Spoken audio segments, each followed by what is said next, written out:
you know, I had a list of criteria laid out. If it gets technical, I don't know if you want to get into specifically what I had laid out, but the Mhm. long story short is I had built these statistical models, and they drastically improved decision making for our entire team, which comprised of 20 people. So over Mhm. Thanksgiving, I ended up, locking myself in my home, and I built out 14 dashboards for my team. And these were automated dashboards Ah, based off of SQL in Google Sheets. uh-huh. So my teammates could actually go and toggle through different regions and get Mhm. a live interactive report on what was going on in their region in terms of, rides per vehicle, in a specific location, on a specific street. How many Okay. rides did a vehicle have that day? How much money did it actually generate? And so once we started actually finding out data, that was extremely beneficial to our efforts, and we saw, what places were profitable and what places were not profitable, and we adjusted our strategy based off of that. And I think Okay. like about 3 months into the job, that's 2 months into the job, that's when this happened. And my role really transformed into, okay, you're the reporting and data guy. Look at this stuff and Uh-huh. give us insights.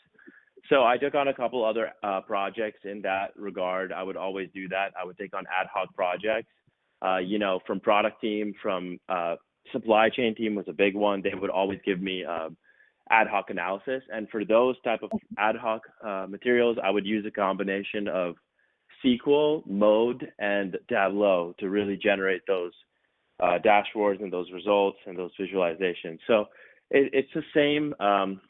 It's it's pretty much the same as American Express, right? Like I did a Mhm. lot of data, basically, long story short, in both. The difference Yeah. was at American Express, I was the owner of something. I had to bring something end to end. It wasn't enough to do the data and tell the story. I had to Yeah. actually make the change and make the impact. But at this job, I was purely reporting, telling my recommendations and giving a story. Um, my One of my projects, the one I was telling you about, did eventually Mhm. reach the director of data and director of strategic operations. Uh-huh. I remember I was shocked to have it go all the way up there, but that allowed me an opportunity to actually go and work with the heads of these departments to Uh-huh. create new KPIs, and then put that schema into our databases so that people like myself can go and query and track these results. So Yeah. this was a fun process for me. I love that kind of stuff, especially when we stumble upon something new, and we have the opportunity to iterate and improve our actual database schema and logic. That's really fun, and so that's what the result came out from those opportunities for me. And yeah, that's a little bit about that job. Okay. Okay. Perfect. And so here you mentioned that our quarterly targets were also to decrease churn rate of each vehicle, and this was achieved. So, what was that rate, and if you overachieved it in some way? Yeah, so no, we definitely didn't overachieve. I don't think you can overachieve on churn rate, but our churn rate was about Yeah, 78%. That means a exactly. lot. Mhm. Yeah, so that means like a lot of our scooters were either or vehicles, I should say, were either being damaged, they were Yeah. being lost, they were being, different areas, real world things. People get upset, people throw them in water. People get upset, they burn them, whatever. So left on the street without a collection strategy, our scooters were not being taken care of properly, which in turn Okay. costed us about $1,500 for the cost of the Oh. actual scooter plus shipping to the United Uh-huh. States for all of the parts. So we were incurring a huge loss of $1,500, and if that's happening to 78% of your scooters in select Yeah. markets, it's pretty ridiculous. So Yeah. at the first part of our business, as we were growing as a startup, we were burning Yeah. through cash, which is why we'd had to go through different series of funding. So this was an initiative to bring down churn rate by placing scooters in Uh-huh. proper districts. So one Okay. proper district we realized we needed to place was schools. Another Mhm. proper district was, as horrible as this is, we're a business, we can't incur losses, is to take them out of lower demographic regions. And so that's what we did. while still maintaining an effective price. So we took them off of, Yeah.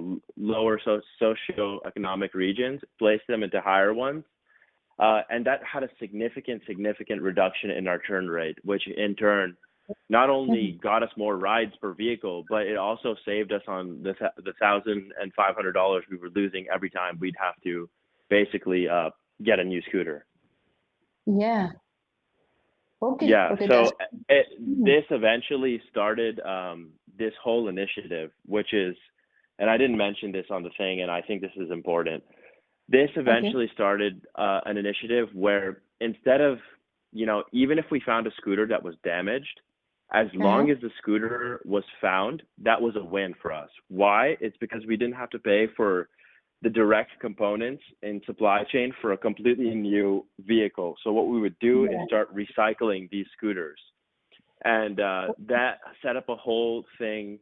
Uh, and we started a supply chain team with service centers to repair these scooters, and we set up a whole process behind all of that. And this initiative was a small part to kickstart this, but it did get definitely give us that idea. Okay. Okay. That's perfect. And so another thing you have mentioned was about, the fraud anomalies that were detected.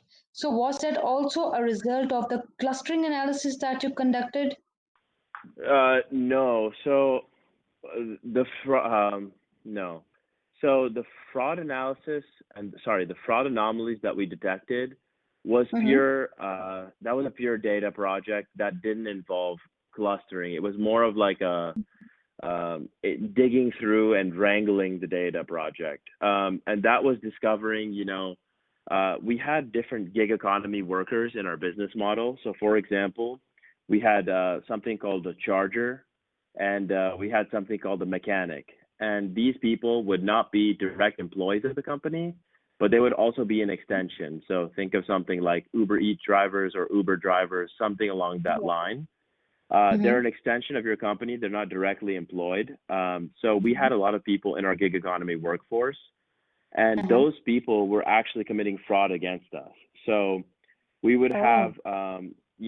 mechanics who were claiming that they fixed a scooter, but they themselves had punctured the tires. So not only were they going and collecting scooters, but they were puncturing our tires and then collecting payment for, something that didn't need to be uh, an overhead cost for us. Yeah. So that's what I mean when we were detecting fraud anomalies. We were using different patterns, pattern recognition with data to find out, at what time are people triggering these kinds of requests? Is this reasonable? And we had a list of criteria, like about 12 dependent factors into our model, which would Mm-hmm. then give us an initial flag. And once we got the flag, we would go and message these people and have a direct conversation with them. So that's what I mean when we reduced fraud anomalies significantly. We reduced fraud anomalies on in terms of our gig economy workforce. Yeah. Okay. Perfect. Yeah. And then. And the clustering analysis, that was more for just sheer profitability, like I mentioned before, like Yeah. where are our scooters being placed in Mm-hmm. similar regions? Like, for example, let's say you have a company, let's just take Uber because we work the same as Uber. So Yeah. let's just take Uber and say that, we are working in the United States right now and we've launched in 200 cities in the United States. And we Yeah. want to go and launch into a new city. What we would do is we would look at the attributes of that city and see, is there any resemblance to this new city that we would like to launch into from the ones that Mm-hmm. we've done in the past? And so we do a Okay. clustering analysis, right? And to see what would be the best strategic approach to launch in this new city. So that was mostly for like new launches, I would say, if that makes Okay. more sense. Yeah. Okay. Okay. Perfect. So I think the rest of the information is there. So then again, I'll ask that anything that you think from this particular role that we didn't discuss so far, or something that could be Um, important. Mm-hmm. yeah, so I think one thing to emphasize that's important is I was on the operations team, and Mhm. I was carrying out my work primarily as an analyst, working with data. But I had a Mhm. lot of different eclectic experiences over here. For example, I had like I mentioned this briefly, but it was a lot bigger than I think what I explained. I Mhm. had a lot of people requesting from different verticals and different teams to work with them. So supply chain was a huge partner of mine. I would go and look at data for supply chain and try to go and build out processes for them to see, where are we buying all these parts? All of our parts for these scooters are coming from different places, and you'd be shocked that a business can run itself completely on Shopify. But I was basically Yeah. seeing how we can reduce our lead time to get the parts so that we can have more parts in inventory at our service centers, and Yeah. also so we can find the most cost effective part that we needed. So basically, if there is something wrong with the scooter after we started this repair and recycling program, we could get the most effective margins on those parts. That was a big initiative that I took place in, and I had to track all of our different, uh, suppliers and basically come up with a list of people who were ripping us off, in short, and go to a more targeted means of acquiring the parts that we needed. So that was one thing, and then the next thing is I had a really close chance to work with the product team, and I think this is kind of was the reason why I eventually thought I wanted to go into product. It's because I worked in product. I've worked a lot in product at Bird, and Okay.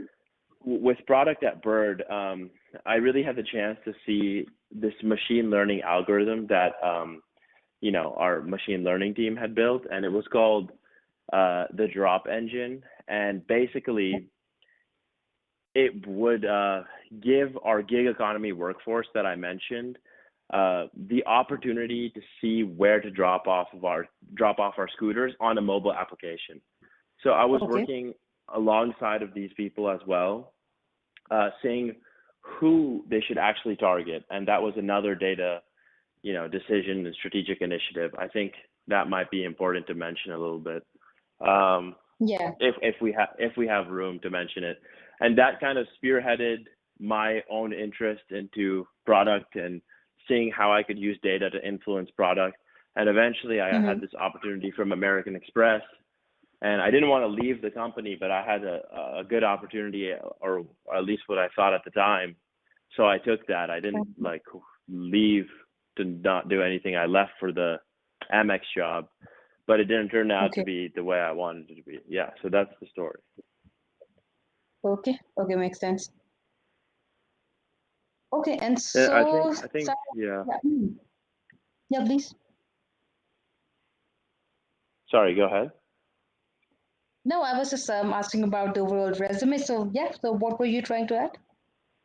Oh, nothing. I think that's it for the data at Bird. Yeah. Okay. So Okay. one thing you should know maybe perhaps is Mm-hmm. my plan is to before these two jobs that I had, my experience was very concentrated in entertainment business. And the Yeah. reason I've taken that off of my resume, you won't find that on my resume, is because I went into more of the technology side of things. Yeah. However, in 2020, it seems that there's been a big convergence in entertainment and technology. And my plan is, Mm-hmm. if you can see, to apply the majority